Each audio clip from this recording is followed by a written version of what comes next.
ఢిల్లీ ఎన్నికలపై కేంద్ర ఎన్నికల సంఘం ప్రెస్ మీట్ నిర్వహిస్తుంది. ఇప్పుడు లైవ్ చూద్దాం. बूथ पर 4 से 5 पोलिंग ऑफिशियल्स होते हैं, तो उनका नंबर हो गया 10.5 इंटू 4 भी कर लें तो करीब करीब 45-50 लाख लोग हैं. ये 45-50 लाख जो पोलिंग ऑफिशियल्स हैं ये उसी स्टेट के होते हैं, डिफरेंट डिपार्टमेंट्स के होते हैं, डिफरेंट स्किल सेट्स के होते हैं. एंड चुनाव से बूथ पे पहुंचने के 2 days 3 days before they are randomized in front of the candidates and teams are formed. So they meet first time 2-3 days. So there cannot be, ऐसा लगता है कि जैसे 40-45 लोग कोई कॉन्स्पिरेसी या कोई गलती गड़बड़ करने के लिए बैठे हुए हैं इतने सारे क्वेश्चंस देख के. बड़ा पेन होता है इनको, because they are at the receiving end. So I will explain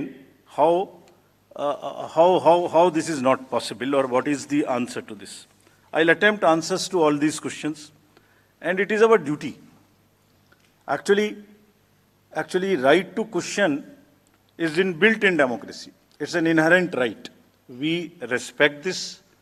We respect this right. We feel that question करना और उसका जवाब देना हमारी जिम्मेदारी है. तो आज इन सभी सवालों की पूरी इज्जत रखते हुए हम इनका जवाब देंगे 1 by 1. और अगर इसको मैं कुछ शायराना अंदाज में कह सकता तो ऐसे कहता, सब सवाल अहमियत रखते हैं, जवाब तो बनता है. सब सवाल अहमियत रखते हैं, जवाब तो बनता है. आदतन कलम बंद जवाब देते रहे, आज रूबरू भी बनता है. क्या पता कल हम हो ना हो, आज जवाब तो बनता है. आज जवाब तो बनता है. तो friends, before giving you answer, ये पूरी पिक्चर दिखाता हूं आपको. ये स्लाइड देखिए और इसको अपने मानस में थोड़ा बसाइए. अभी अनुज ने कहा कि पिछले 2020 से 30 स्टेट्स के इलेक्शन हुए हैं. 15 स्टेट्स में different parties are the biggest parties. This is the beauty of Indian elections and the democracy.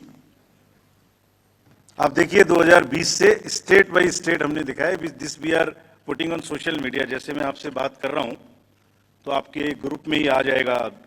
Slide by slide it is being transmitted. 20, 21, 22, 23, 24 हर जगह में different parties are coming to, are getting maximum seats. This is one reflection how fair, how deep rooted the Indian fairness of the Indian elections are. The voter, Indian voter is extremely aware, conscious, he understands everything. तो वही जवाब देता है. But anyway, जो प्रश्न पूछे गए उनका जवाब मुझे देना चाहिए, मैं देता हूं उनका जवाब आपको. एक जवाब देने से पहले अगर ये बात मैं कहूं कि ये पूरी पिक्चर अगर किसी को दिखा दो, पार्टीज को पता है कि वो जहां उनको हर इलेक्शन के बाद एक परिणाम से रिलेटेड, परिणाम के बेसिस पे प्रक्रिया का आकलन नहीं हो सकता. परिणाम अपना निश्चिंत है. फिर से जो पार्टी सब जानती हैं कि वो भी जीतती हैं, अगर उसको भी शायराना अंदाज में कहा जाता तो कैसे कहते, ये मैं कहने की कोशिश फिर से करता हूँ. वो जानते हैं, वो जीत चुके हैं, उन्हें पता है. कर ना सकें इकरार तो कोई बात नहीं, मेरी वफा का उनको एतबार तो है. शिकायत भले ही उनकी मजबूरी हो, मगर सुनना, सहना, सुलझाना हमारी आदत तो है. Friends, with this I will come to the electoral roll. अभी भी इलेक्टरल रोल के बारे में कहानी चल रही है. देखिए, आपको एक करीब 70 स्टेप्स ऐसे हैं. इलेक्टरल रोल, उसके बाद चुनावी प्रक्रिया, EVMs, polling station, form 17C, counting, जिसमें पॉलिटिकल पार्टीज और कैंडिडेट्स कॉन्टिन्यूसली हमारे साथ रहते हैं.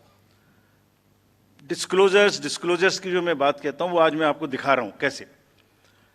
अगर जब भी इलेक्टरल रोल बनता है, रेगुलर मीटिंग्स होती हैं, फॉर्म 6 के बिना हो नहीं सकता. बीएलए हर पार्टी को अपॉइंट करने का अधिकार है. जो भी क्लेम्स एंड ऑब्जेक्शंस आते हैं वो हाथ की हाथ हर पॉलिटिकल पार्टी के साथ में शेयर किए जाते हैं. वेबसाइट पे ड्राफ्ट डाला जाता है. पोलिंग स्टेशन के रेशनलाइजेशन में कंसल्ट किया जाता है. कोई डिलीशन हो ही नहीं सकता जब तक उसके पीछे फॉर्म 7 ना हो. यहां तक कि अगर किसी की डेथ हो गई है उसका भी डेथ सर्टिफिकेट हम अपने रिकॉर्ड में लगा के बीएलओ के माध्यम से रखते हैं। अगर किसी का डिलीशन इसके अतिरिक्त होना है शिफ्टिंग में, उसको नोटिस देते हैं, वेबसाइट पे डालते हैं, क्लेम्स एंड ऑब्जेक्शंस का टाइम देते हैं।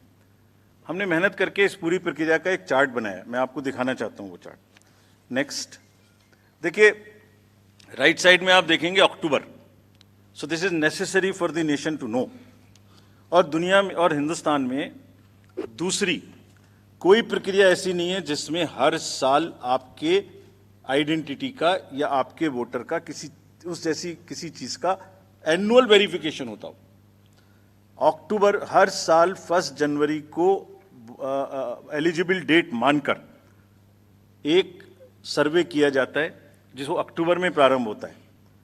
ड्राफ्ट रोल की copy free of cost 2-2 copy her political party को दी जाती है। कहा जाता है ये ड्राफ्ट रोल है, अब जो नए लोग वोटर बनना चाहते हैं डिलीट होंगे, उसकी प्रक्रिया चलेगी। हर स्टेज पे हम आपको खबर करेंगे, हर स्टेज पे कोई भी ऑब्जेक्शन हो तो हमें बताइए।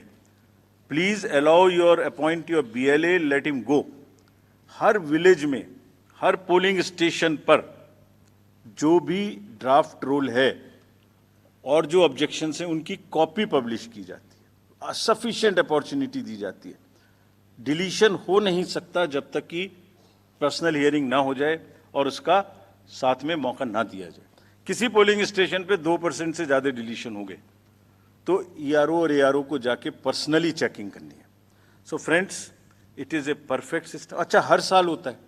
It is only built further on what ever is already existing. ऐसा नहीं है कि सडनली कुछ बन गया।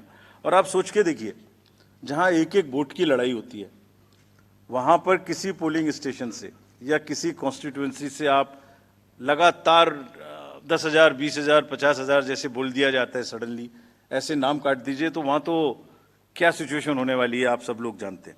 और दूसरी बात, अगर किसी वजह से मान लिया 1% हो गया, तो जो जब आज 5 जनवरी से लेके अक्टूबर तक का टाइम है,